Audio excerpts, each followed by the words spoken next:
Hi, this is Gemma from ASD Rocks, just sitting here with Philip Bliss, dentist of the Stars being my two younger children, Beau and Finn, and wanting to get a professional opinion in regards to treating children with ASD.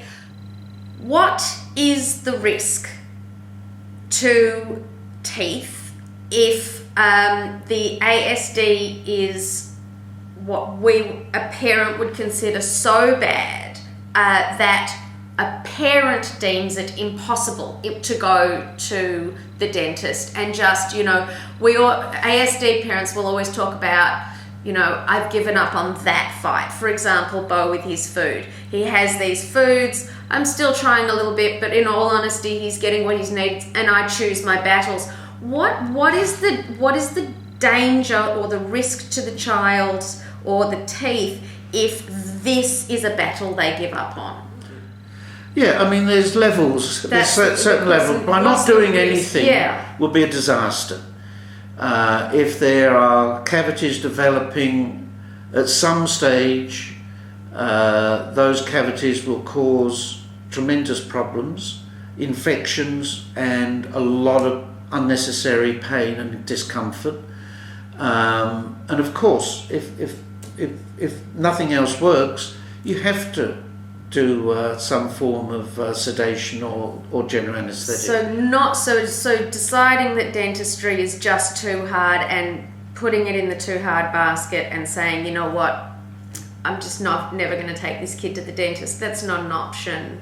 Well, it shouldn't be, because you're doing your child a great disservice, and it doesn't gain anything, it doesn't solve anything. It just because you can't see it doesn't mean things aren't happening. What sort of problems can arise from not seeing a dentist? Basically, three things. One is you can have a developmental issue that's forming that very often nowadays can be resolved. By that I mean the way the teeth are biting and coming through space, whatever. Very often that can be sorted out in early years rather than later on.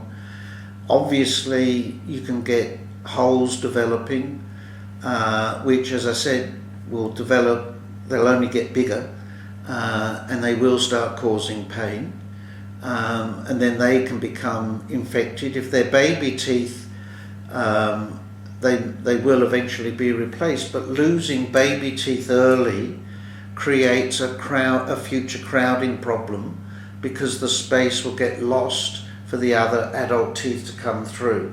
So by maintaining the baby teeth where they are and the size of them, makes it much easier for future adult teeth to erupt, so that you have a larger area for the adult teeth to come into.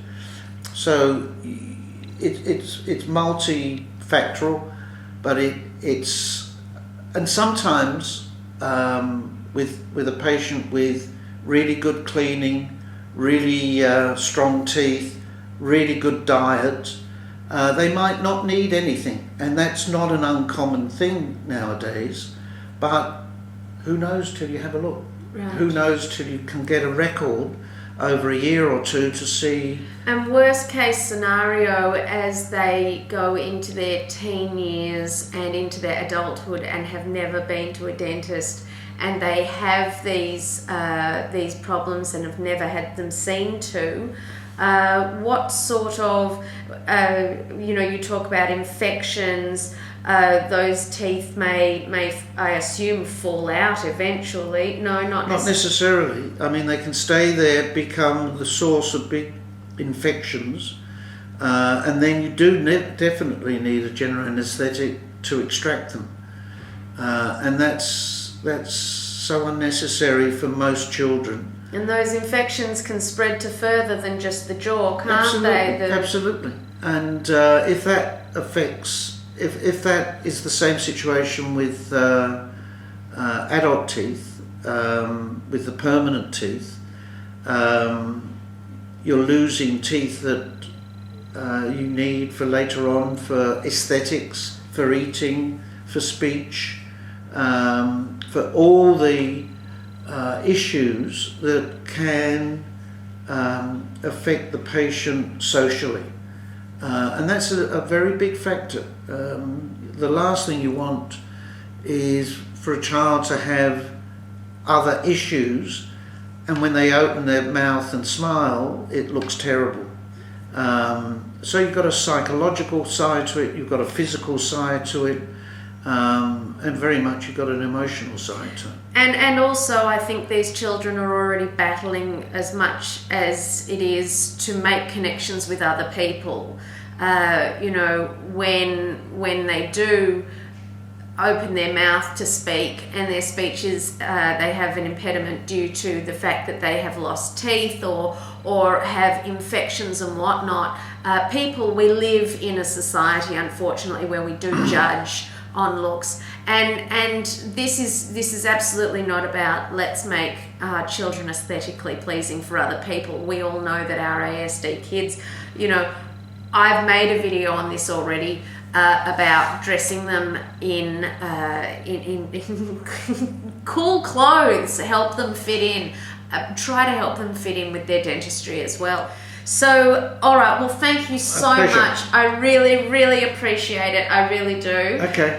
Because, and in fact, I know I'm going to be bombarded with questions I'm going to be emailing you with. Well, I'll be more than delighted to answer them. And I don't know, maybe if there are a lot of other questions, we'll do another session in a few weeks and we can answer and go through those issues. Well, I'm going, if it's okay with you, I'm going to bring my camera in with Bo next in May when he's due, and we'll just film the session about how comfortable he is with you now, because he does trust you so much, and there is a lot going on in that mouth of his right now.